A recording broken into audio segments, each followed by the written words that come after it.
Ովքեր եմ լսել, որոնք ուղղակի ապշեցրել են ինձ։ Նրանց արդարացումները երևի թե ինչ-որ չափով արդարացնում են իրենց գործողությունները։ Երիտասարդ տղաներից մեկը պատմել, որ սկզբում իր ընտանիքը իմացել է իր խաղամոլության մասին։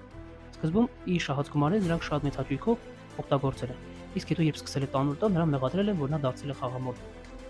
Մյուս երիտասարդի հետ խոսելուց պատմեց, որ իրեն օգնել է իր կինը, ով իր զարդերն է տվել վաճառելու համար, որպեսզի նա կարողանա տալ իր պարտքերը։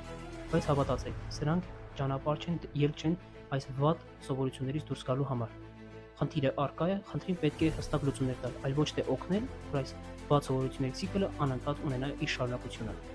Այնուամենայնիվ, եւ ոչ մեկս իրավունք չունենք ինչ որ մեկին խրատներ տալու։ Ուղղակի մենք մեր պարտքն ենք համարում օգնելու այն երիտասարդին, ով ունի մեկ ուրիշի խոսքի կարիքը, ով ունի խորհրդի կարիք, ինչպես դուրս գա այս ամենից։ Հաջորդի տարբերակում նաև կխոսեմ պատմություններից մեկի մասին, որը իրականում